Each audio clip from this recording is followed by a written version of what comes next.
Voilà, nous sommes donc ici au studio central avec Dean Lewis. J'espère que nous sommes connectés sur Facebook. Il faut... Salut donc à tous et à toutes au micro, Dean Lewis. Nous sommes le lundi aujourd'hui.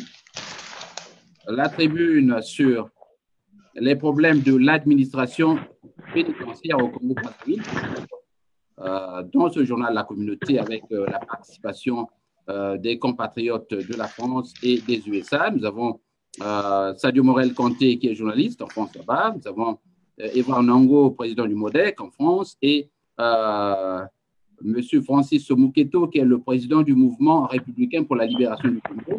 Martial Boulingui, chef bureau Congo Live 11 dans l'État d'Iowa, ici aux USA bien sûr, et moi-même, Dean Lewis. Salut donc à tous, chers amis, et merci d'avoir accepté notre invitation. Bonjour, merci de nous recevoir, merci de m'avoir invité.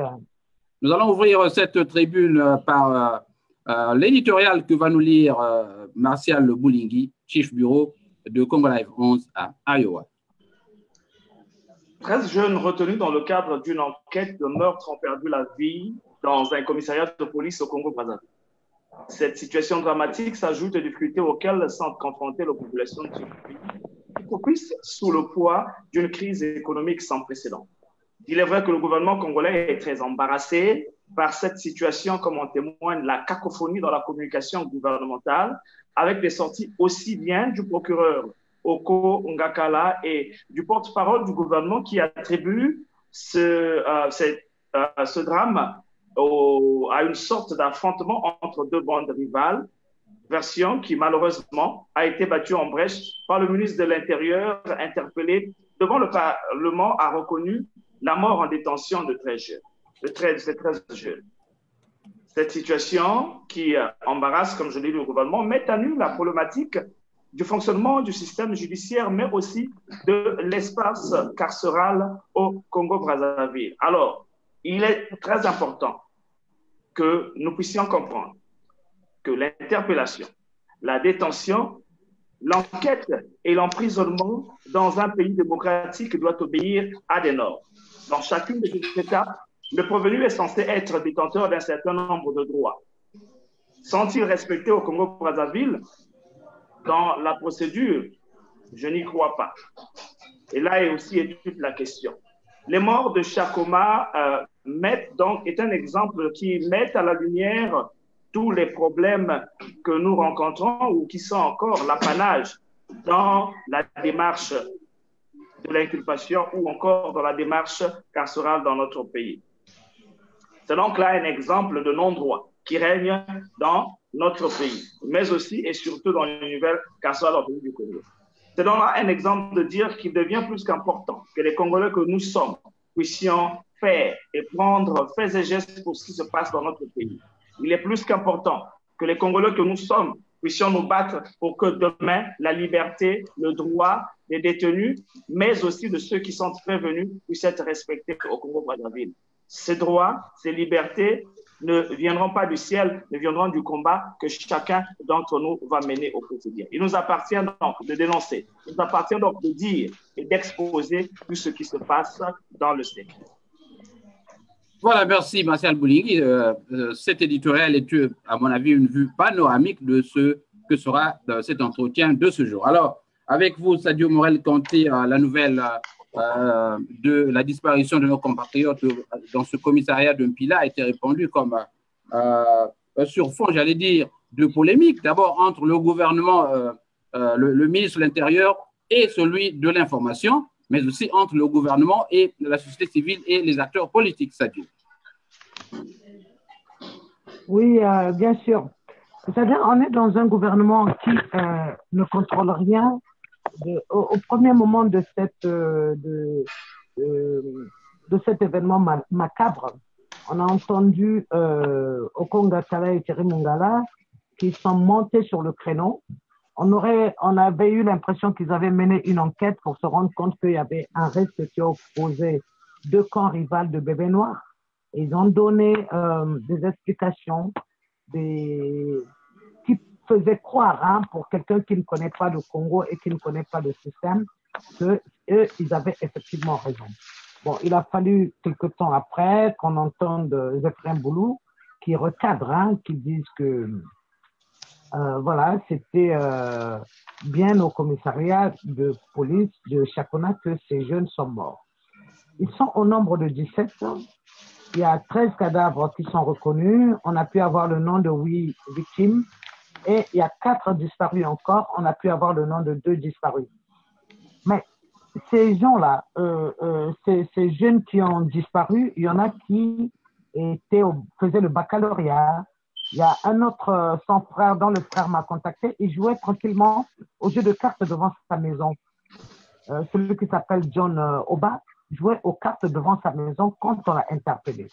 Et un autre, Joe Ebina, avec qui j'ai beaucoup travaillé sur la question, Joe Ebina m'a fait comprendre qu'il y avait également un policier qui avait emmené son fils là-bas la veille à titre punitif. Et lorsqu'il est revenu le lendemain, il a compté son enfant parmi les morts. Voilà donc à peu près la situation dramatique de ce que nous avons vécu dans cette journée il y a à peu près une semaine, où voilà, nos enfants sont morts. Je dirais, pas pour rien pour nous, mais pour le gouvernement. Quand on voit que la dernière constitution de Sassou, il a dit là-dedans, il a prôné l'impunité, hein, donc il n'est pas question de le poursuivre, ni ses membres du gouvernement, ni tous ceux qui exercent en un pouvoir quelconque au Congo actuellement. Donc nous ne saurons pas, Sassou a même prévu qu'il fera des ces crimes ne seront pas poursuivis. C'est comme si quelqu'un te disait, Nakobomabino Nako, pour ça l'appeler l'autre côté. Voilà un peu. Bon, heureusement qu'il y a la justice internationale, on verra bien ce que ça donnera plus tard.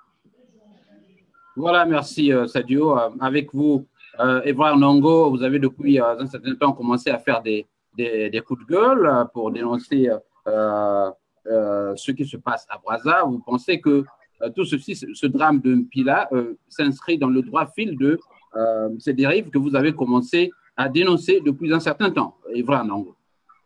Oui, effectivement, c'est ça. C'est ce qu'on a commencé déjà, c'est ce qu'on a constaté aussi sur le terrain. Parce qu'il est admissible que des jeunes qu'on a interpellés devant chez eux, des jeunes innocents qui n'ont rien fait, puissent trouver la mort dans des conditions obscures. Et aujourd'hui, le pouvoir en place est incapable d'élucider ce qui s'est passé réellement. Donc, d'où ce qu'on a assisté aujourd'hui à cette cacophonie au niveau de la communication, au niveau de notre gouvernement. Donc, nous disons que nous ne pouvons pas accepter ça, inadmissible. En tout cas, il faudrait que justice soit faite. Bon, personnellement aussi, nous ne croyons pas à la justice congolaise. Donc, s'il y a la possibilité d'avoir une enquête internationale, ce sera une très bonne chose. Nous partons dans ce sens-là aussi, qu'il y ait une enquête internationale, une enquête impartiale. Voilà.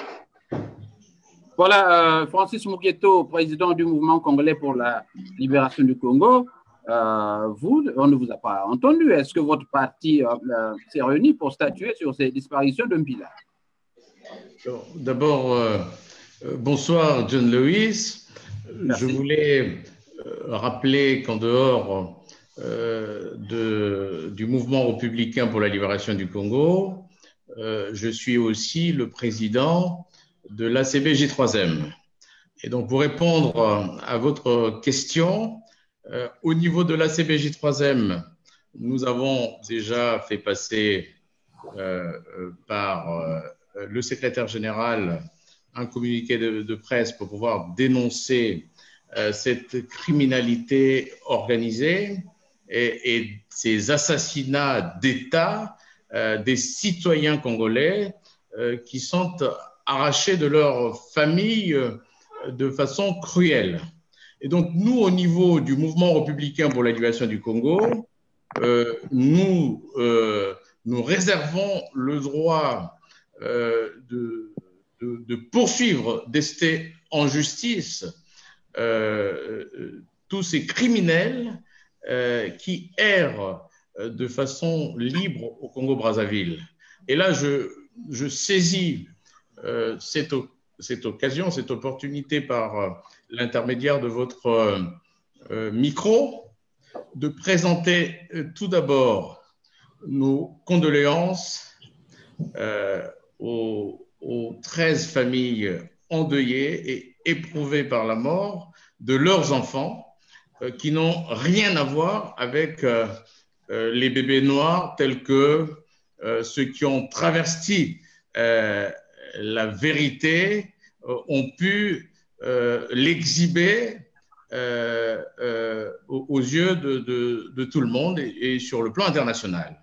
Nous condamnons donc avec fermeté, avec la dernière énergie, cette barbarie, cette inhumanité, cette énième forfaiture qui s'inscrit dans la liste très longue des affaires d'État jamais élucidées, cachées à ce jour. J'en fais donc allusion aux assassinats des disparus du Beach, de la mort des innocents congolais le 4 mars 2016, aussi bien des assassinats de tous les manifestants tués à balles réelles pendant le hold-up électoral, pendant le coup d'État anticonstitutionnel, les assassinats de Zouloubad à Pointe-Noire,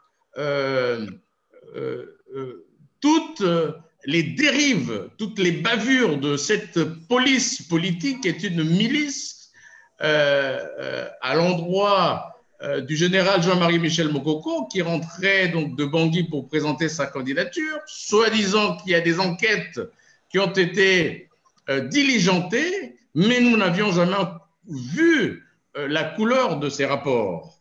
Donc, je voulais encore dire que le chef des anti-valeurs qui a brandi au peuple congolais le concept de la rupture comme fondement de sa politique n'est aujourd'hui qu'une simple imposture qu'il devra assumer. Donc, il vient à nouveau trahir le peuple congolais de ces lâches assassinats. Donc je dis encore que le mouvement républicain pour la libération du Congo et la CPJ3M trouvent qu'aucun homme politique ne peut accorder un crédit à ces discours fantaisistes. Donc, dans l'affaire En Marche, il y a certainement un plan administratif sur lequel on peut analyser les responsabilités, il y a un plan judiciaire et il y a un plan politique. Moi, je m'intéresserai plutôt sur l'aspect politique. Nous allons aborder, Francis, ces questions-là. Oui, voilà, il faut être court, hein, il faut savoir résumer. Soyons concis, nous sommes soumis à des impératifs de temps. Et voilà, je voudrais, j'en viens à vous, Martial Boulingui, je sais que vous êtes journaliste, mais vous avez aussi plusieurs notions de droit. Martial Boulingui, doit-on dire que ces interpellations sont dans une large mesure arbitraires et qu'il ne s'agit pas des bébés noirs? Je ne vous vois pas, Martial Boulingui. Est-il parti? Il a même son micro fermé. Je suis là. Martial Boulingui est là. Oui, est-ce que vous avez suivi la question, Martial? Vous aviez posé la question de savoir la nature des arrestations, si elles étaient arbitraires ou légales. Voilà. Déjà, le pouvoir de Brazzaville nous a servi un plat dans lequel les jeunes auraient été interpellés suite à un meurtre qui se serait déroulé dans le quartier nord de Brazzaville, ou donc dans le cadre de cette enquête, d'après les informations données par le procureur de la République, bien sûr. Il a été donc question, ils ont mobilisé une centaine de policiers qui se sont donc donnés pour mission d'arrêter des gens qui ont été dénoncés selon leurs propos par les chefs de bande. Et ces jeunes-là se sont retrouvés au niveau du commissariat de Chakoma. Bon, ce qu'il faut dire, c'est quoi? C'est qu'on est en train de vouloir donner un cadre légal, parce qu'en disant qu'il y avait une enquête en cours, est-ce que la détention en elle-même, lorsqu'elle s'est passée, et respectait les normes légales? Moi, ma question est là, parce qu'on a voulu donner déjà un caractère légal à l'arrestation, à la détention des jeunes, parce que jusque-là, ils sont en détention, ils sont donc gardés à vue dans le cadre d'une enquête. Alors, combien de jours ces jeunes-là sont restés en garde à vue? Ça, nous ne connaissons pas, parce que la garde à vue, je pense, dans notre pays est entre 24 et 72 heures. Est-ce que ces jeunes sont restés gardés à vue dans les délais légaux reconnus par les textes du Congo? Nous ne savions toujours pas. Et combien de jours ils sont restés? Et y avait-il réellement un mandat qui avait été donné à ces policiers-là pour garder ces jeunes? Et si mandat il y a, qui était le juge qui était donc assigné à ce cas-là? C'est là toutes les préoccupations que j'ai. Je ne sais pas, Sadio, qui a beaucoup de ramifications en Brazzaville. Est-ce que vous avez eu vent s'il y a eu un juge qui était en charge du dossier? Est-ce qu'il y avait réellement mandat qui était donné à ces policiers-là d'enquêter? Si oui, quel a été ce juge-là? Moi, c'est là toutes les questions qui me viennent un peu à l'esprit présentement. Parce que l'arrestation doit être légale. Et dans nos pays, nous sommes habitués à des arrestations arbitraires qui n'obéissent à aucune règle de droit. Alors, je vois Évrard en train d'être enfoncé le clou. La légalité, Évrard, est-ce que vous pouvez faire ce parallèle entre ce que vous vivez régulièrement en France et ces arrestations illégales que nous décrions? Évrard Nango. Et comme il vient de l'expliquer, il a totalement raison. Ben oui, parce que quand les gens sont interpellés, il y a un mandat. Bon, on ne connaît pas qui a délivré le mandat. Et même celui qui a donné l'information au niveau du procureur de la République, l'officier de police judiciaire. Qui a été l'officier de police judiciaire ce jour-là? Et combien de temps les jeunes sont restés en garde à vue? Donc, tout ça, ce sont des questions à élucider, quoi. Et nous savons que non, les policiers congolais manquent de déontologie. Voilà, tout ça, parce que même les détenus ont des droits. Quand vous interpellez quelqu'un, il a le droit d'avoir un avocat, il a le droit de garder silence, et il a aussi le droit d'avoir aussi un médecin aussi. Est-ce que les procédures sont respectées dans notre pays? Je ne pense pas que non, les procédures sont respectées dans notre pays. Donc voilà, il y a ce flou-là qui est là, qui existe. Et je pense que non, cette occasion, par rapport aussi à cet événement aussi, c'est l'occasion de parler aussi de la réforme de la police nationale, parce que notre police vraiment ne répond pas vraiment aux critères, aux normes de police digne du 21e siècle. Voilà. Voilà, je rappelle que nous sommes au journal de la communauté avec des invités, Sadio Morel Kanté, Évrard Nango, Martial Boulingui et Francis Mokito. Avant de donner la parole donc à Sadio, je voudrais vous informer qu'il y a des auditeurs qui nous écoutent et qui suivent. Vous avez Tom Renoir qui croit que ces jeunes étaient présumés innocents. Vous avez, il continue, et la présomption d'innocence. Alors donc, Sadio, vous avez consacré des postes là-dessus et vous êtes convaincu qu'il s'agit de l'arbitraire.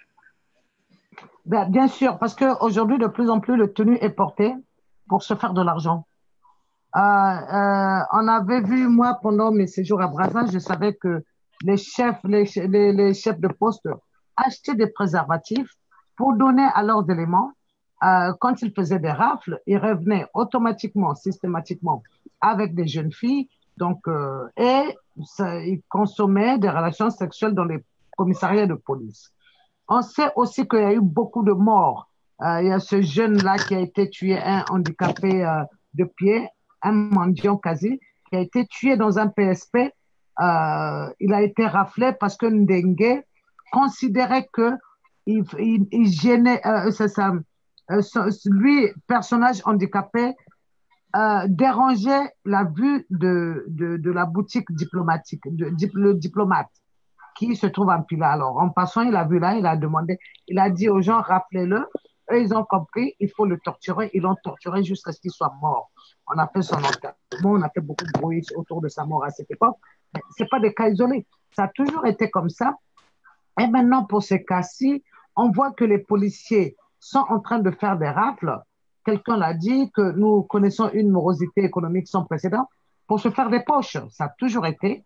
Et de plus en plus, ils raflent des jeunes pour que les parents viennent payer. À un moment, beaucoup de personnes m'avaient fait état des rafles qui se faisaient dans les quartiers sud de Brazzaville. Ne pouvant pas faire d'enquête à partir de Paris, j'ai déclenché mon confrère de RFI, Christophe Babouvier, qui à son tour a déclenché Florence Maurice et qui a déclenché Lloyd Martial. Et cette enquête a révélé que ce n'était pas le soir, comme on me l'avait dit, à partir de 18 heures que les jeunes étaient raflés. Ils avaient entre 18 et 20 ans, c'est les mêmes âges que ceux qui viennent de décider là, mais que c'était depuis 14 heures. Ils pouvaient revenir de plage, de sport, d'école, n'importe quoi, on les rappelait et certains se sont retrouvés crâne rasé à Tchambicho avant d'être drogués et acheminés à combattre Toumi dans les forêts. Voilà donc la déliquescence de notre police qui ne vaut pas d'être appelée police. Hein. Il faut lui donner tout autre nom, pas police. Et quelqu'un a demandé si nous sommes en droit. Non, il n'y a pas de droit. Du moment que la Constitution elle-même a prévu que tout crime qui se passera ne sera pas puni. Donc, on n'est pas dans un état de droit, on est dans un état de non-droit, je dirais, parce que arriver jusqu'à ce point, prédire qu'on va commettre des crimes et qu'on ne sera pas puni et que celui qui portera plainte sera traité de haute trahison et c'est lui qui subira, je crois que nous sommes dans un pays qui ne mérite pas d'être appelé pays, quoi. Voilà. Alors, Francis Mouketo, dans quelle mesure vous pensez que ces pratiques des policiers n'ont pour but que d'en faire un business, donc de l'argent? Policiers, est-ce que c'est de cela que vous pensez? Alors, je voulais juste rappeler, s'il y a des gens qui pensent qu'on est dans un état de droit, mais je poserai aussi la question de savoir si nous sommes dans une république ou on est dans une nation. Ça, c'est des vraies questions, parce que si nous étions dans un état de droit, de tels crimes, de telles affaires d'État devaient être élucidées. Or, quand nous remontons le temps, il y a eu des massacres de personnes, il y a eu des massacres de groupes de personnes, il y a eu des génocides dans le pool. Jusqu'à aujourd'hui, aucune enquête n'a apporté la vérité sur ces atrocités, ces exactions. Nous ne pouvons pas parler d'un état de droit. Et il n'y a pas longtemps, les prêtres ont demandé que tant que les problèmes congolais ne passent pas par la case justice et indemnisation des victimes, il n'y aura jamais de paix au Congo. Nous ne sommes pas dans un état de droit, on est dans une république bananière où le clientélisme est d'actualité, où il y a une police, plutôt une police politique qui sévit en bande organisée, en toute impunité. Et c'est pour cela que je dirais que je vais m'atteler à parler sur le plan politique, parce que chercher si le détenu a des droits ou dans un PSP, c'est que du pipi de chat. Et je pense que le problème n'est pas là, le problème est au niveau du haut sommet. Est-ce que ce pays est dirigé? Est-ce qu'il y a un pilote dans l'avion? C'est ça les vraies questions. Et il faudra que la chaîne de commandement politique soit mise en cause dans ce type d'assassinat. Et c'est une affaire d'État. Ça n'est pas un drame dans un PSP. C'est une affaire d'État, une affaire politique. Et donc, tous les responsables politiques, tous les opposants devaient se lever comme un seul homme pour soutenir le jeune de l'OCDH, le directeur exécutif, qui met à la lumière les vrais problèmes. Voilà, c'est la sacralité même de l'être humain qui est remise en cause, constamment violée au Congo-Brazzaville. Le Congolais n'a plus de prix, le Congolais, c'est du bétail. Et donc, on peut tuer le Congolais tant qu'on veut, quand on veut, et il y a l'impunité totale. Mais ceux qui commettent ces actes, qu'ils le sachent, qu'il y aura une justice après. Et ce sont des crimes qui sont imprescriptibles. Voilà, Francis, j'ai tenté de joindre M. Ndila, qui est le responsable de l'OCDH, plusieurs fois au téléphone. Nous avons discuté quelques secondes, mais certainement qu'il n'a pas tenu ces rendez-vous. Je regrette bien. Alors, nous allons, pour conclure sur cet aspect des détentions préventives et arbitraires, je voudrais vous faire écouter, si les conditions techniques peuvent nous le permettre, vous faire écouter l'interview que nous a accordé notre ami Kevin Joseph Diafouka, qui est un témoin vivant, donc qui a vécu le calvaire là-bas à la DGST, notamment dans les cellules, les geôles de la Direction générale de la surveillance du territoire au Congo-Brazzaville. Alors, je vais tenter donc de diffuser cet élément pour la gouverne de nos auditeurs. Monsieur Joseph Kevin Diafouka, que vous connaissez, qui était notre invité.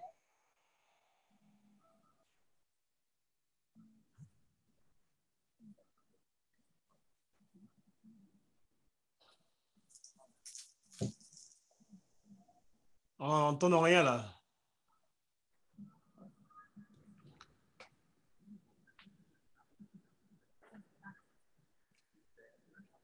Kevin, Radio Chicago. Voilà. Vous nous parlez aujourd'hui de la DGST. Première question, cette prison de la DGST est-elle une prison légale? Moi, je considère ça comme étant une prison illégale parce que ça sert à détenir les opposants et tous ceux qui critiquent le pouvoir criminel, le pouvoir tyrannique du Congo. Alors, on m'informe que vous n'avez pas... Je considère cela comme étant une Gestapo. Parce que quand on parle de la DGST, c'est la sûreté nationale. On devait voir tous les filières du Congo, tous les criminels du Congo aussi. Donc, nous voyons qu'à la DGST, il n'y a que nous, les criminels. Et dans les commissariats aussi, il faut dire aussi ce qui se passe dans les commissariats et même à la DGST. Il faut dire, voilà, je serai là, je vais vous le dire, je vais vous dire la vérité. Voilà, donc est-ce que vous pouvez dans un premier temps nous décrire cette prison de la DGST, le décor d'abord? Le décor, c'est des cellules, c'est des petites cellules. C'est des petites cellules mal entretenues, insalubres. Est-ce que vous entendez?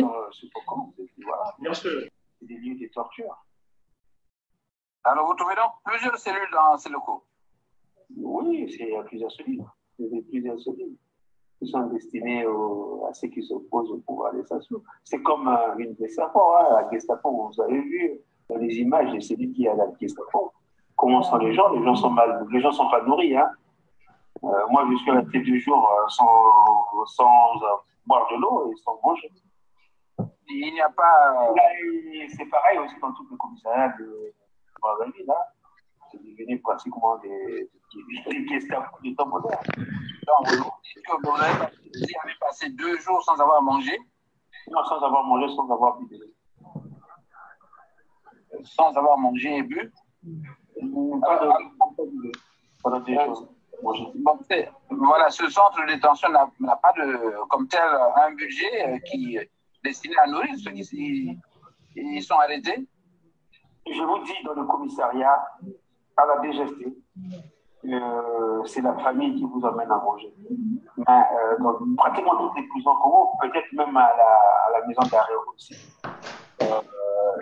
ils ne donnent rien aux prisonniers. Il n'y a rien pour manger, il n'y a rien pour boire. Les gens vivent comme des animaux, pour dire la vérité. C'est vraiment... C'est la totale, quoi. Alors, parlez-nous. Et je suis resté avec des jeunes. On n'avait pas d'eau, on n'avait pas mangé. Pendant 2 jours, je n'ai rien mangé.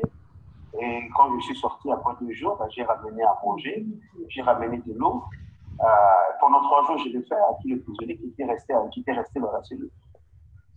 Voilà. Et puis, je ne pouvais pas continuer parce que je n'avais pas de moyens de continuer à les nourrir. Alors, parlez-nous du traitement subi par ces prisonniers dans ces locaux de la DGST. Sont-ils victimes de tout? Moi, c'est chose qui nous traitement inhumain. On vous torture. torture psychologiquement, ou qui torture physiquement. Et je sais pas C'est-à-dire, est-ce que vous pouvez être un peu plus clair? Pardon? Est-ce que vous pouvez être un peu plus clair? C'est des tortures. C'est des tortures, c'est des sévices qui sont inhumains. On vous fait des choses, on vous humilie. Je ne peux pas aller. Vous connaissez, si je vais en profondeur, ça va être la catastrophe. C'est des humiliations. C'est des véritables tortures. Vous avez parmi vos co-détenus des gens qui ont été humiliés devant vous. Ben, évidemment. Les gens qui ont été humiliés. Il y avait même des femmes, et une femme, on lui a carrément fait sortir du sang. J'ai même crié, j'ai crié, on l'a vu que je n'ai pas pu. J'ai dit, c'est pas possible. Si je me pète là, c'est grave. Et étiez-vous dans la même cellule que cette dame? Non, ils avaient une cellule à côté, mais c'était juste devant notre cellule qu'on l'a tabassé par les policiers. Alors, quel est le statut de ces prisonniers? J'allais dire, en garde à vue ou encore qu'ils peuvent... Non, là-bas, il n'y a pas les mains courantes. Il n'y a pas de garde à vue là-bas. Là-bas, quand tu rentres dedans, après, tu deviens un business. On demande de l'argent à ta famille. Tu comprends? Oui. Un sujet qui peut rapporter de l'argent. Si tu as de la famille qui a de l'argent, ils vont donner de l'argent. Parfois, les gens qui sont rentrés dedans, on ne les a même pas déclarés qu'ils sont dedans. Ah, c'est vraiment, c'est la pagaille. Hein. Moi, je peux te constater. Il n'y a rien de respect des droits de l'homme. Il n'y a rien de... Les gens sont arrêtés dans des conditions plus ou moins confuses et ne sont pas enregistrés. En fait, les autres personnes deviennent de l'objet des objets du business. Des policiers ou des gens de la DGST ou du commissariat là. Et c'est que j'ai constaté. Il y a un sacré business et je pense que même le ministère de l'Intérieur est au courant de ce business. Que nos compatriotes sont... Voilà, c'était donc notre ami Kevin Joseph Diafouka. C'était donc Kevin Joseph Diafouka qui était l'invité. Alors, la suite, vous pourrez l'écouter sur notre antenne et qui nous parle des conditions de détention à la Direction générale de la surveillance du territoire. J'ai vu Evra Nango en train de sourire. Peut-être que ça vous rappelle quelque chose, ça, non? Oui, effectivement. Nous aussi, pendant notre séjour à Brazzaville aussi, on était aussi interpellés aussi. Mais bon, c'est très bien que non, comment ça se passe? Il n'y a pas de suivi. Quand on vous interpelle, mais voilà, vous pouvez disparaître comme ça. Et puis, les chefs d'inculpation aussi, on ne vous le signifie pas. On vous dit tout simplement que non, ben, les chefs d'inculpation seront, vous le serez là-bas seulement sur place. C'est vraiment terrible, quoi. C'est la torture psychologique aussi, donc c'est pas un état. C'est pas un état. Alors, Sadio, votre expérience, vous y avez vécu? Bon, moi, oui, j'ai été interpellée. J'ai eu les bras attachés dans le dos, les coudes attachés dans le dos, le matériel de reportage abîmé plusieurs fois. Mais ma plus terrible expérience, c'est à chaque fois lorsque j'allais voir quelqu'un ou j'allais pour un problème dans un commissariat, de voir des dizaines de personnes entassées, des jeunes personnes généralement, entassées les uns sur les autres, avec le palu. Et on les laisse juste en caleçon, ils n'ont pas de t-shirt, ils n'ont pas d'habits, ils n'ont rien. Et aussi souvent, avec Joe et Bina, on faisait des tournées pour aller donner des draps, des couvertures, ce qui n'était plus utilisé dans le cadre de l'hôtel de Saphir. À l'hôtel Saphir, on donnait de l'eau. Et à chaque fois qu'on arrivait, même quand j'arrivais seule, souvent, les jeunes, on a soif. Donc souvent, il m'arrivait d'acheter des briques d'eau pour aller donner dans les commissariats aux jeunes, qui étaient là pendant des mois, des années, souvent, sans être entendus, sans même savoir pourquoi ils sont là. Voilà. Et je crois qu'en plus, quand des jeunes désœuvrés sortent de ces expériences, c'est pour en faire des bandits. Ils sont en train Déjà, il n'y a pas de perspective. Vous venez de voir qu'aujourd'hui, il n'y a eu que 27% de réussite au bac. Donc, dans la vie courante de tous les jours au Congo, ce n'est plus l'école ou l'éducation qui offre des perspectives. Donc, les jeunes sont livrés à eux-mêmes. Ils se retrouvent là comme ça. Et puis, c'est un marché pour les policiers d'arrêter, d'interpeller des jeunes qui souvent n'existent même pas dans la main courante. C'est juste, on appâte les parents, les poches des parents avec ces jeunes-là. On les attrape pour que les parents viennent payer. Et voilà, la raison pour laquelle on les attrape, c'est ça. Les interpellations, c'est ça. Faire payer les parents pour qu'eux puissent manger. Il n'y a pas d'autre raison aujourd'hui aux interpellations des policiers de nos enfants. Merci Sadio. Je vous rappelle à tous ceux qui écoutent cette émission que cette émission est la vôtre et que vous avez la possibilité de poser des questions de fond aux invités. Alors, nous avons Tessia Pimandou qui croit que tout ce bavardage est déjà connu. Et certainement, ça s'adresse à Francis Muketo qui est un homme politique. Qu'envisagez-vous, Muketo, pour régler toutes ces questions-là, pour mettre un terme à tout ceci? Pour revenir à votre question, monsieur le journaliste, il ne faut pas oublier que l'ADN du régime de Brazzaville, c'est la terreur, c'est la brutalité et la barbarie comme mode de gouvernance. Ça, il ne faut pas perdre de vue cet aspect de choses. Et bien entendu, cette police politique, cette milice qui a été convertie dans la force publique, qui n'est pas une force républicaine, cette force publique brille par la corruption organisée, par du racket des familles. Les témoignages ont été cruels, puisqu'on vous a parlé des arrestations arbitraires. Quand on amène des gens donc au commissariat, vous ne savez pas de quoi vous serez mangé là-bas. Et la barbarie est la recette. Alors, pour en sortir, les responsables politiques illégaux qui gèrent ce pays doivent en tirer toutes les conséquences. Parce que la barbarie ne dure pas d'aujourd'hui. À la sortie de la guerre, il y a beaucoup de jeunes de ces quartiers nord qui ont disparu. Jusqu'à aujourd'hui, on ne sait pas où est-ce qu'ils sont. Donc, la barbarie est une monnaie courante. Et donc, il s'agit des guerriers qui, aujourd'hui, se transforment en policiers et qui utilisent les atrocités de guerre contre les citoyens congolais. Et c'est pour cela qu'il faut que les responsables politiques prennent la mesure de cette impunité pour arrêter cette souffrance du peuple congolais. Il n'y a pas d'autre solution que ceux qui sont en charge de façon illégale, ce pouvoir de fait qui est sur place, doit en tirer toutes les conséquences de ces affaires d'État et de dégager le plus rapidement possible. Voilà la solution pour le Congo. Non, votre micro est fermé, Lewis. Bon, merci. Voilà, Martial Boulingui a levé la main avant Sadio, je crois. Hein.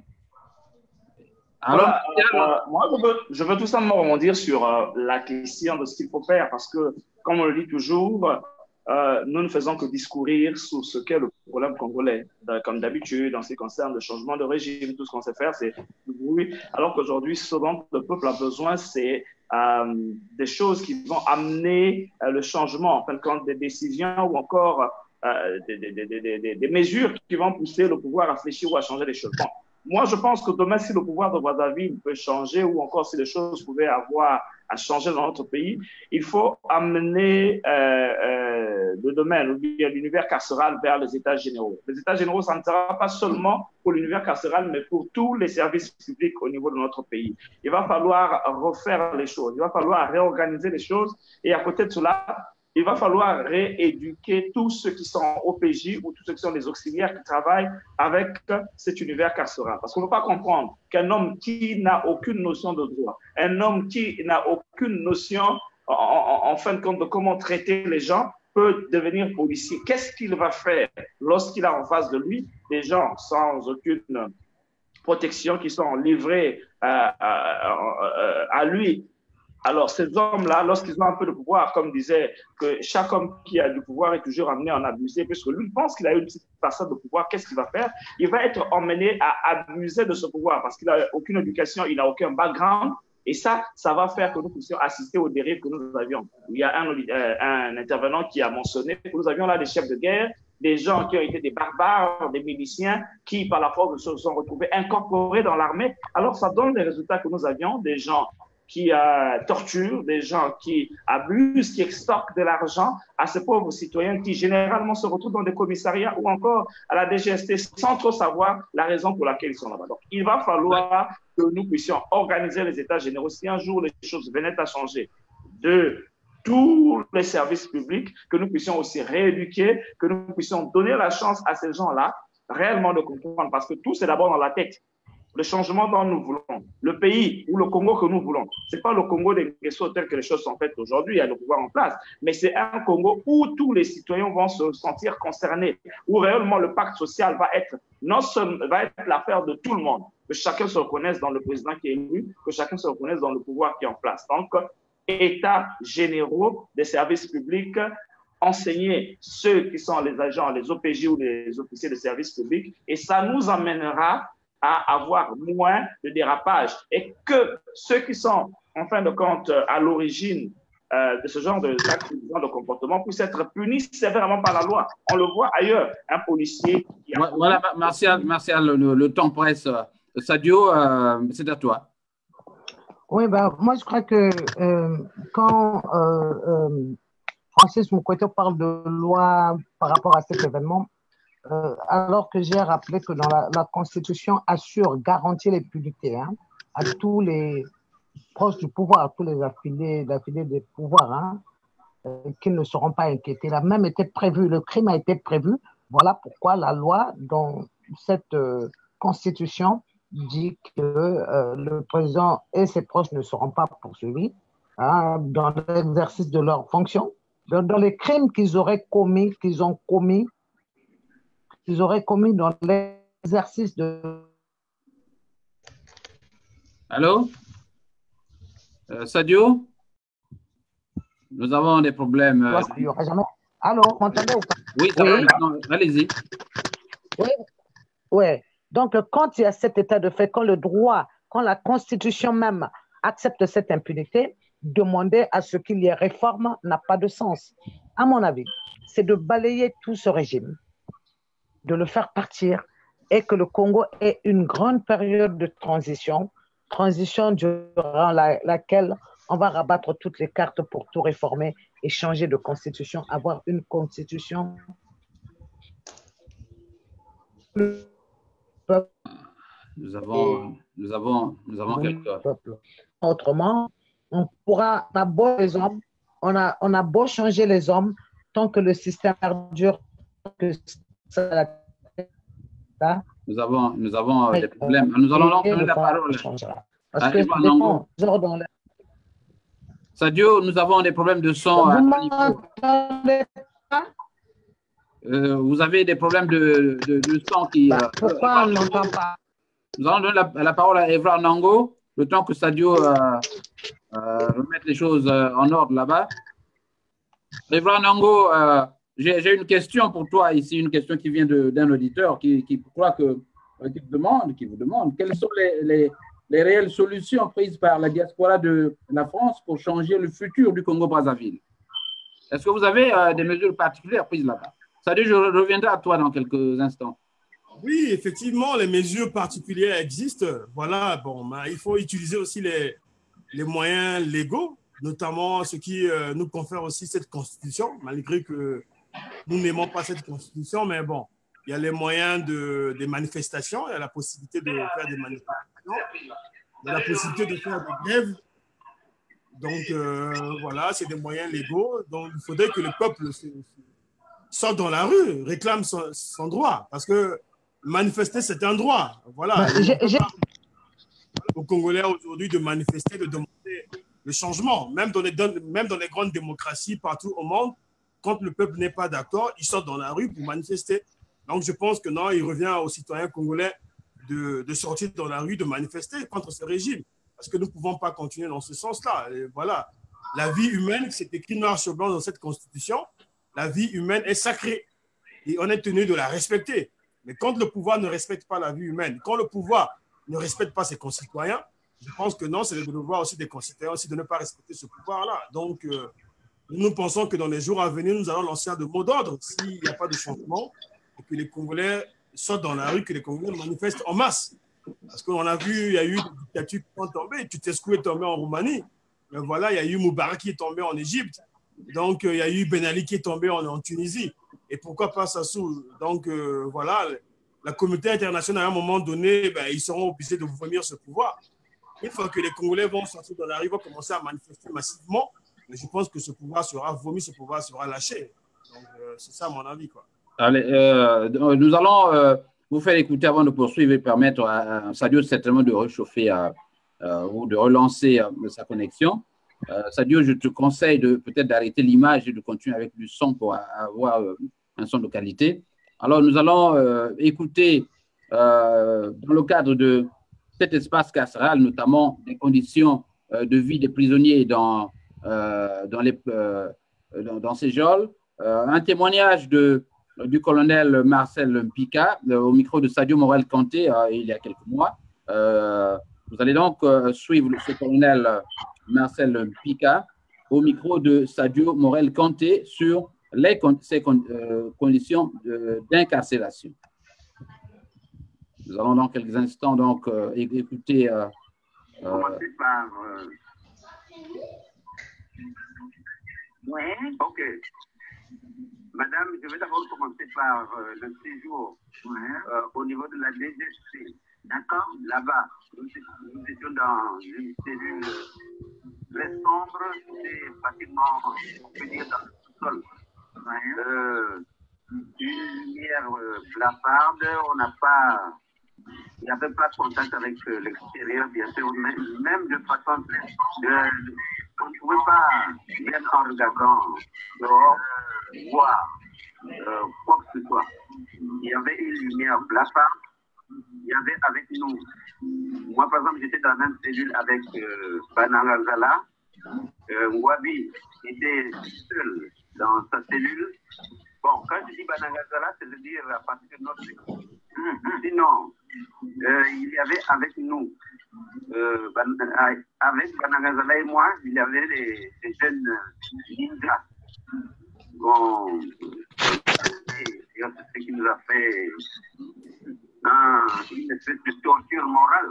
Nous autres n'avons pas été malmenés, mais les jeunes ninjas qu'on arrêtait presque tous les jours, eux, ils l'étaient vraiment.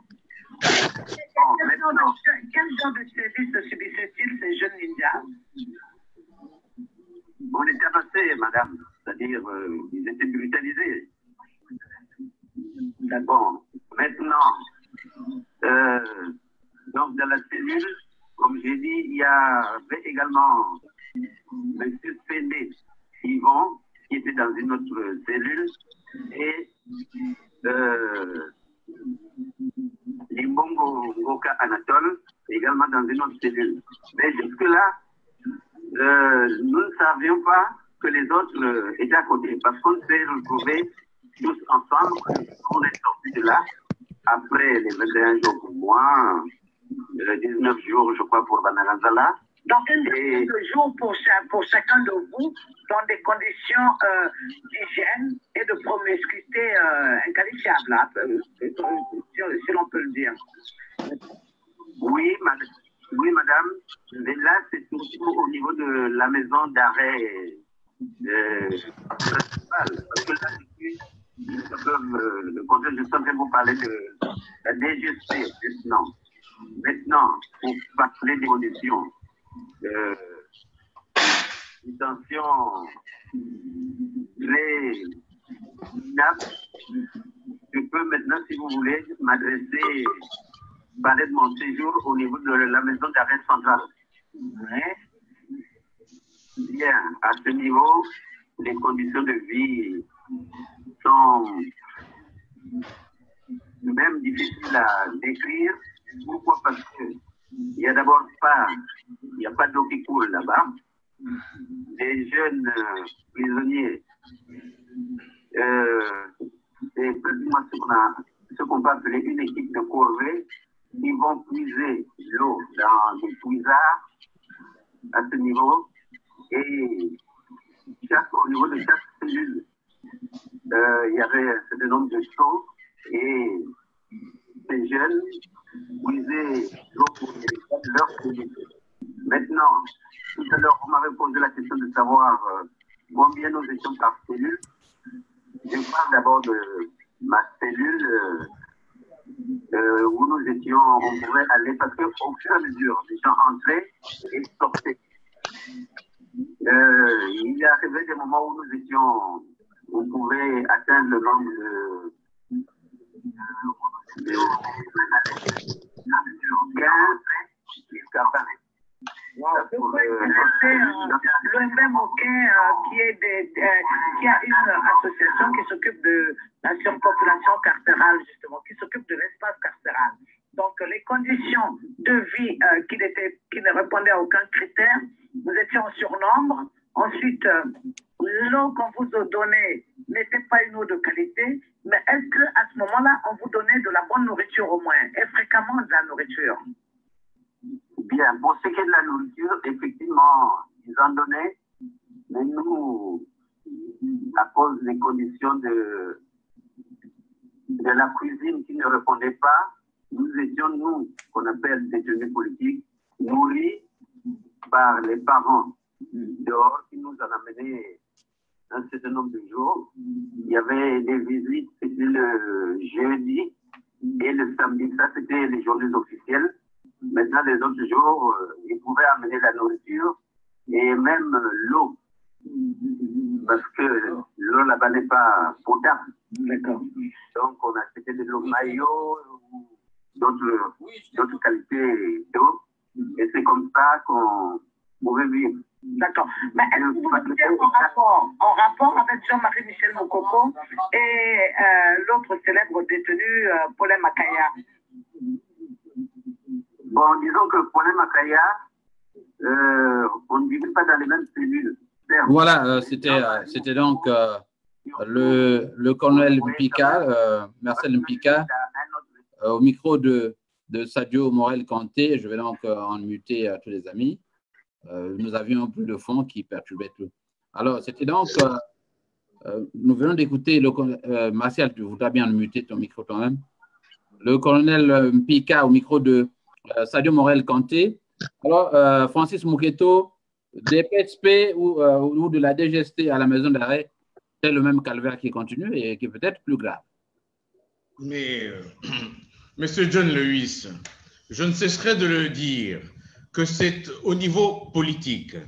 Ces récits sont inadmissibles à écouter. C'est écœurant quand le colonel Marcel Mpika dit qu'il n'y a pas des points d'eau, il faut boire de l'eau, des puisards sans traitement. Nous envoyons des citoyens congolais dans des mouroirs. Pourquoi alors les arrêter si la République ne peut assurer leur protection et leur sécurité?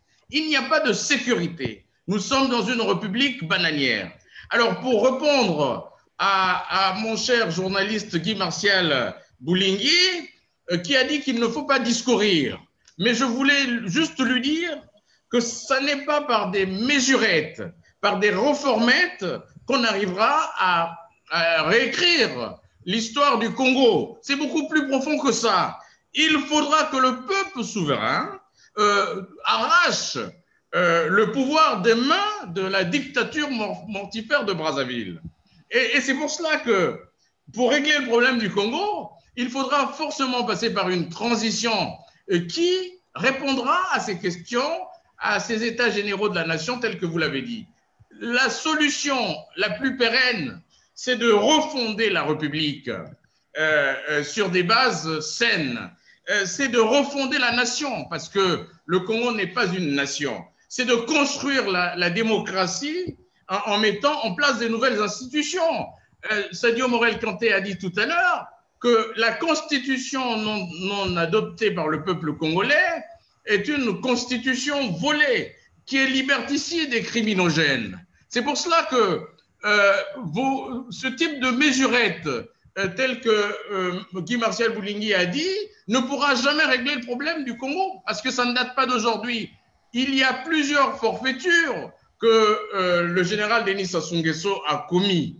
Il doit effectivement en tirer toutes les conséquences. Il ne veut plus être là.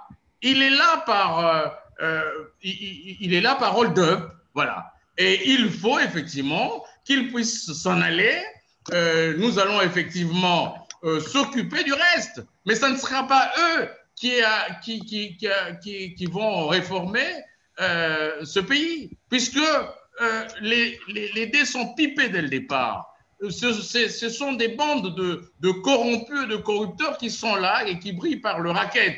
Il a dit la République de la rupture, c'est la République de l'imposture, c'est du pipi de chat, toutes ces mesures que vous envisagez là. Et le Congo sera toujours dans un état de déconfiture totale où l'insécurité règne à la place de la sécurité, et donc les conditions d'une république apaisée, où la cohésion, où le vivre ensemble pourrait être la règle, est tout à fait faux. Et nous devons aller vers le changement carrément de république et de régime. Voilà. Revenons sur l'élément que je venais de diffuser, notamment sur l'interview de Sadio. Alors, Sadio, nous aurons l'occasion d'aborder dans la conclusion générale les questions, les responsabilités de l'État, notamment l'action du Parlement, et puis les mesures prises par l'opposition, entre guillemets, sur place. Voilà. Sadio, dans cette interview, j'ai constaté que le colonel Mpika, dans son propos, met en lumière une espèce… nous ressentons une injustice de traitement entre les prisonniers politiques et ceux de droit commun. Certains ont des faveurs, d'autres ne les ont pas. Hein, Sadio. Oui, mais de toutes les façons, perdre sa liberté déjà n'est pas une faveur. Hein. Il y a déjà une forme de torture, une torture psychologique qui est là, qui laisse des séquelles. Bon, quand ils veulent faire des différences de traitement, c'est encore un vice de ce pouvoir, parce que les prisonniers politiques qui sont censés avoir plus de moyens que les prisonniers de droit commun, le jeune qu'on prend dans la rue et qu'on lui donne plus de faveurs de traitement que le jeune qui n'a peut-être pas de moyens, qui est peut-être orphelin ou dont peut-être les parents ne se trouvent pas à Brazza. Bon, ça c'est des choses qu'il faut comprendre qui font partie des règlements hein, du système Sassou. Ceci dit, moi j'ai beaucoup travaillé avec Wembe Moké, qui est le président d'une association qui s'occupe de l'espace carcéral. La maison d'arrêt de Brazzaville était prévue pour quelques centaines de personnes. 200. Là, il y a 200 personnes. Là, aujourd'hui. Et puis, c'est quand même extraordinaire. Dans toutes les grandes villes du monde, on voit une prison centrale et puis des petites prisons, des prisons de proximité quand même. Chez nous, on n'en a pas. On n'en a pas.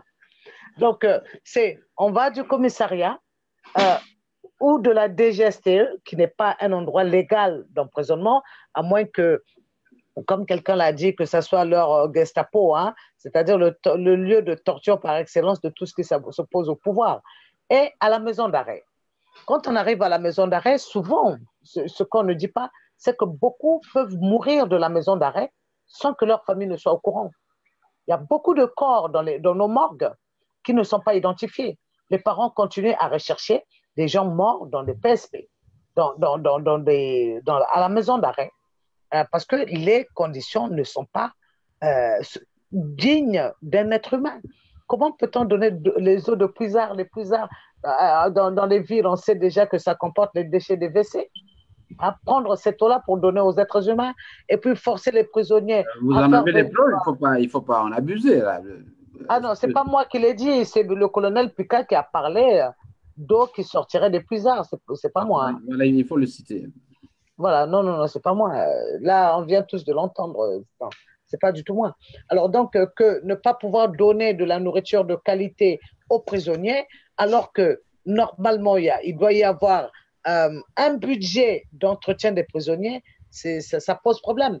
Donc, c'est pour cela que moi, je ne suis pas pour la solution de petites réformes. Non, non, non, non. Je crois que nous, sauver le Congo passera par le balayage de ce système et mettre une bonne période de transition, tout rabattre, et puis refaire une bonne constitution et repartir de zéro, quoi. Sinon, le système va perdurer parce que qu'est-ce qui va se passer? On enlève un Dengue ou un Okongakala ou je ne sais pas, Thierry Mongala ou Mbulu Zefera, mais c'est Sassou qui nommera celui qui voudra qu'il travaille comme lui le veut. Donc, alors, Marcel Boulingui, veux-tu revenir sur ce tableau sombre de l'espace carcéral, notamment de la maison d'arrêt? On ne le dira jamais assez, Jean-Louis, la maison d'arrêt du Congo-Brazzaville ne répond à aucune norme internationale. On a comme l'impression... Même pas nationale. Aucune norme. Même pas nationale. Ouais. Cette maison d'arrêt, donc je disais, ne répond à aucune norme. Alors, nous avions un cadre insalubre, un cadre surpeuplé, construit dans les années 47, si j'ai bonne mémoire, pour juste abriter 200 personnes. Mais aujourd'hui, nous avons plus de 1200 personnes qui coupissent dans ces geôles que nous avions décrits avec rien. Il n'y a pas d'eau, il n'y a pas de nourriture. C'est des gens qui sont censés être reformés dans ces maisons d'arrêt. C'est des gens qui sont censés être éduqués dans ces maisons d'arrêt. Nous avions des gens qui entrent sains, mais qui en ressortent pire que lorsqu'ils y sont entrés. Alors, les pieds devant.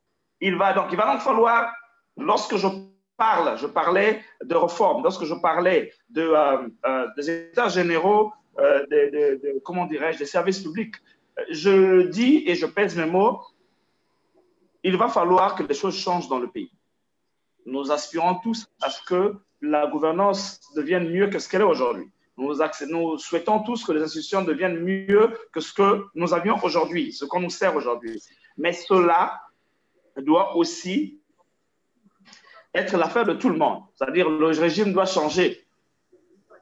Et les hommes aussi doivent changer. Parce que le changement de régime n'est pas la panacée. Nous avions vu en 1993, lorsque le régime a changé, nous avions eu une nouvelle classe des politiques qui est née. Des gens aussi qui sont venus se servir parce que pendant longtemps, ils n'ont pas pu se servir. Alors, il y a un problème de changement de mentalité. La révolution que nous voulons, le Congo que nous voudrons demain, est un Congo des gens mentalement équilibrés, des gens mentalement éduqués et des gens qui pourront réellement se soucier de la bonne gestion de la chose publique et non se soucier du fait qu'ils n'ont pas été gestionnaires comptables hier. Et lorsqu'ils arrivent aux affaires, ils essaient aussi d'écrire leur nom dans le palmarès. Marcel Boulingui, vous aurez le temps de conclure. Vous aurez 45 secondes pour la conclusion. Je voudrais, Evra Nango, revenir sur le sujet, notamment sur la position des partis politiques congolais, ceux de l'opposition sur place. Alors, je sais qu'en France, là-bas, ça bouge. Vous avez eu des réactions très musclées qui ont suscité quelques ajustements de position de la part certainement de ce gouvernement. Mais Evra Nango, vous avez l'UPADES, vous avez le Yuki. Avez-vous des nouvelles de ces partis, notamment sur la situation actuelle des disparus de Mpila? Oui, effectivement, on a vu la déclaration de l'UPADES au niveau de RFI. Donc, moi, personnellement, ça m'a outré, quoi. Quand Pascal Tseti Mabiala demande la démission du ministre de la Communication et du procureur de la République, bon, c'est bien beau de réclamer la tête de ces deux-là, mais il faut d'abord voir la chaîne des responsabilités. Mais c'est qui les véritables responsables? Parce qu'aujourd'hui, mais les policiers, ils dépendent de quel ministère? Les policiers dépendent du ministère de l'Intérieur. Et aujourd'hui, la police nationale, il y a un directeur général de la police nationale. Et voilà, les gens qu'on devait interpeller, les gens qu'on devait réclamer les têtes, c'est le procureur de la République parce qu'il a donné une information mensongère. Parce que le procureur de la République est censé avoir une information juste auprès de l'OPJ et de faire remonter l'information au ministre de l'Intérieur, au ministre de l'Intérieur ou bien au ministre de la justice, qui est son ministre de tutelle, et que ce dernier le fait remonter aussi à tout le gouvernement aussi. Bon, sans prendre au porte-parole du gouvernement, au ministre de la Communication, je trouve que non, ben, c'est un manque d'objectivité, quoi. Voilà. Et Alors, que ce soit aussi les partis politiques aussi. Bon, j'espère que Evra Nango n'est pas en train de défendre son ami Thierry Mongala. Je suis pas mais oui, mais Sadio, ils ont eu l'audace quand même de demander la démission. Ça, c'est audacieux dans cet espace sécuritaire, non, Sadio? Oui, mais pourquoi demander la démission du ministre de la Communication tout en oubliant de demander la démission du ministre de l'Intérieur, du directeur général de la police? C'est hors de question. Ça n'a pas de sens. Parce que c'est eux les véritables, dans la chaîne de responsabilité, c'est eux de répondre devant la commission parlementaire, devant le peuple congolais. Qu'est-ce qui s'est passé réellement? Même au niveau, même que ce soit comment est-ce qu'on appelle, le procureur de la République. Un procureur de la République ne peut pas faire une déclaration devant la presse nationale et internationale, une déclaration mensongère, sans pourtant qu'il ait le temps de vérifier la véracité des informations. Voilà. Donc, même la chaîne de responsabilité dans notre pays ne marche pas. Il n'y a pas de coordination. C'est de la cacophonie, c'est un désordre total. Et ça met en cause tout le fonctionnement du gouvernement. Evra Nango. Oui. Evra Nango, vous êtes quand même conscient du fait qu'un homme politique, avant de s'exprimer, doit être sûr que ce qu'il est en train d'affirmer est réellement la vérité ou encore la réalité. Mais comment un ministre de la République, aussi important que le porte-parole du gouvernement, celui qui est censé être la bouche du gouvernement, peut venir s'exprimer sur une question aussi importante que celle de la disparition de 13 de nos compatriotes avec autant de légèreté et des informations qui ne tiennent pas la route. Mais aujourd'hui, si l'opposition congolaise, ou tout autant l'opposition du pouvoir, comme on l'appelle, ça c'est d'après eux, arrive à demander la tête de ce ministre, c'est tout simplement par rapport à, comment dirais-je, cet excès de zèle dont a fait montre le ministre. Oui, effectivement, je n'en disconviens pas, mais il faut voir la chaîne de responsabilité. Oui, mais dans la chaîne de responsabilité, c'est-à-dire, quand vous le dites comme ça, connaissant votre proximité avec Mongala, on a l'impression que vous défendez Mongala. Non. Alors, pourquoi vous ne demandez pas le départ, Evra Nango, des autres, de tout le monde? Voilà. C'est le système. Voilà. Mais si c'est dans le cas, c'est tout. Si c'est dans le cas, c'est tout le gouvernement qui doit démissionner, puisque les chaînes de responsabilité devaient être bien établies. Le procureur de la République qui dépend du ministère de la Justice n'a pas fait correctement son travail.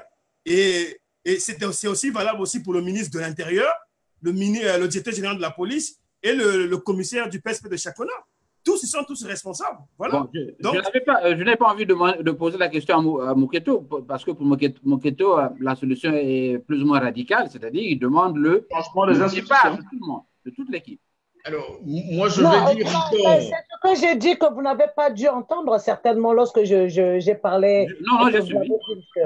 C'est ton point de vue également, oui. Moi, je vais dire encore, mon cher journaliste, ne perdons pas de temps avec du pipi de chat, des mesurettes qui n'aboutiront nullement à rien du tout. Vous demandez à ce pouvoir une enquête parlementaire avec des députés godillots, des parlementaires nommés. Que peuvent-ils faire pour régler cette question? Rien du tout. Et vous demandez… Francis, c'est quand même plus ou moins exagéré. J'en connais des gens dans ce Parlement quand même. Je n'ai pas terminé, monsieur le journaliste. Vous demandez à la justice, dont des ministrants viennent travestir les informations, de dire le droit, mais dans quel état sommes-nous? Sommes-nous dans une république? Je ne pense pas. C'est la république bananière. Alors, j'ai dit d'entrée que parler des enquêtes judiciaires, des enquêtes administratives, des enquêtes parlementaires, ça n'aboutira nulle part. Par contre, il y a un vrai problème, c'est ce changement de régime qui fonctionne sur une constitution qui est biaisée, une constitution liberticide et criminogène. C'est l'ADN de ce pouvoir qui gouverne par la terreur, par la barbarie. Mais Francis, avant d'en arriver là, il faut quand même des mesures pour essayer de tempérer tous ces comportements. C'est pas vrai. C'est un pouvoir illégitime, illégal. C'est un pouvoir de fait.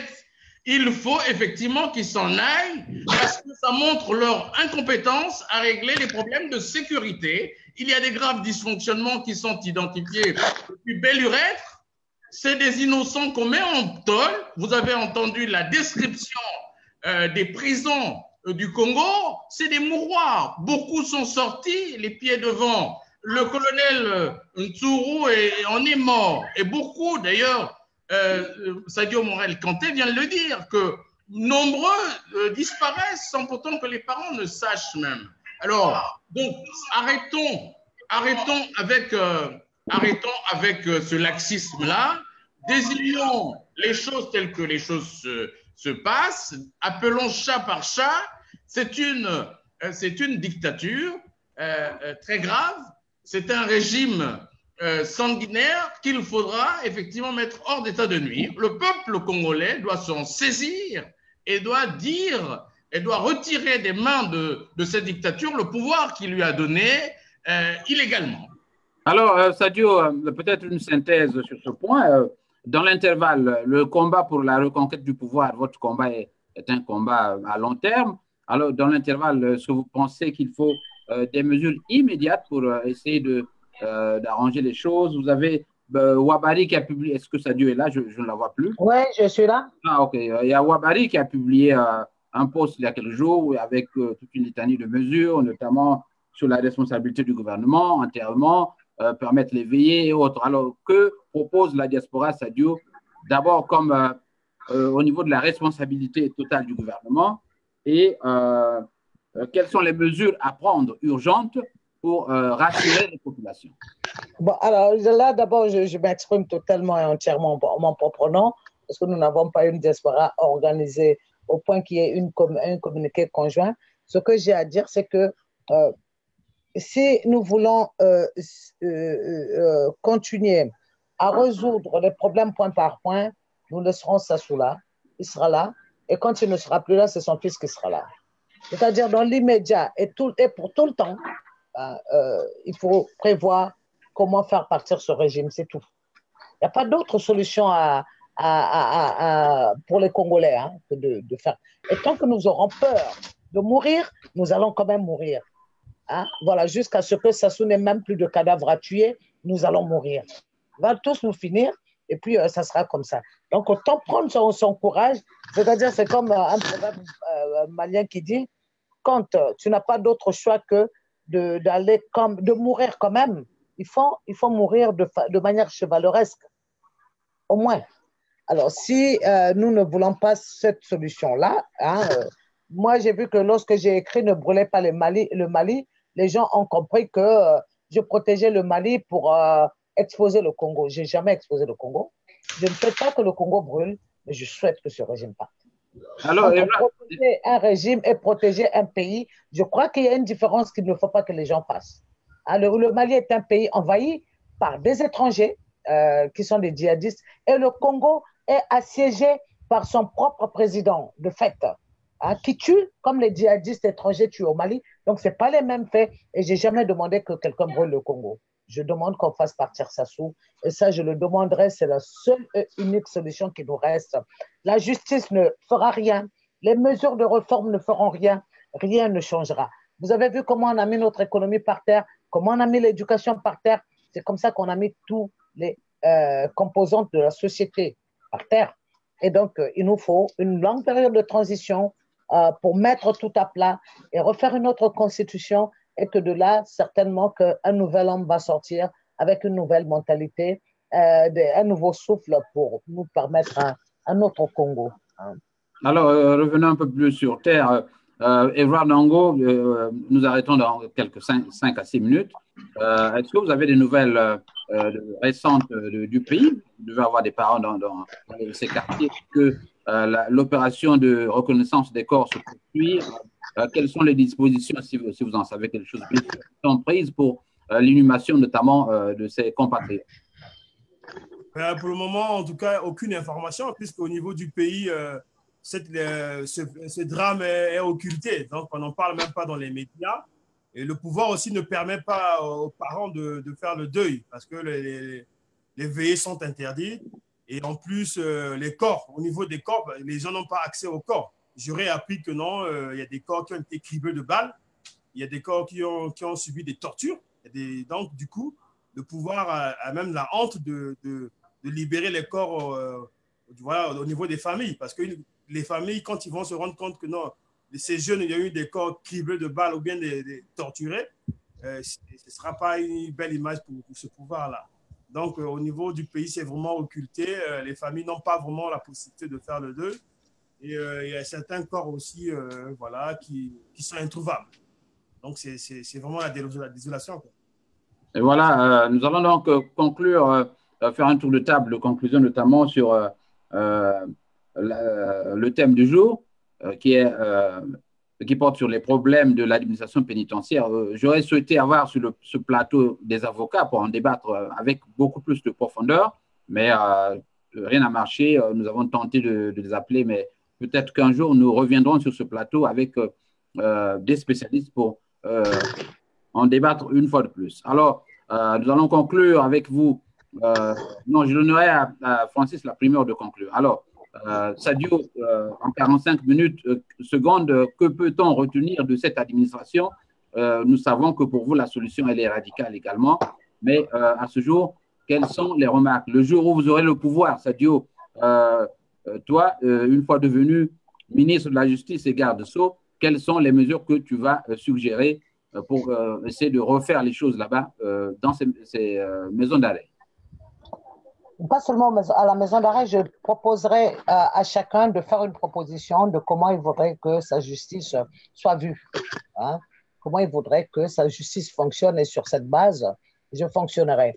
Et déjà, il faudrait demander, le Congo a besoin de beaucoup plus de centres, c'est-à-dire un centre pénitentiaire, c'est aussi un centre de formation où on rééduque.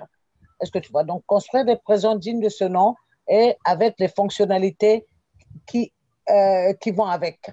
Sinon, on va créer des prisons, on fera des prisonniers qui sortiront soit morts, soit plus bandits qu'avant, ou complètement perturbés le reste de leur vie. Hein. Nous en connaissons de célèbres, Eric Swami qui est mort en prison, Turo qui est mort en prison. S'il y avait au moins une infirmerie, je crois qu'on aurait pu échapper déjà à beaucoup de choses. Donc, voilà, moi, ce que je conseillerais, parce que moi, ça ne m'intéresse pas d'être ministre du tout, à celui qui sera prochainement ministre de la Justice, ce que je lui conseillerais. Voilà. Alors, Evra Nango, 45 minutes pour conclure. 45 minutes. Secondes. Sorry. 45 seconds. Oui, comme je l'ai dit précédemment, il faut faire des réformes parce que le Congo a besoin des réformes. Ça fait plus de 58 ans que le Congo est là. Rien ne bouge.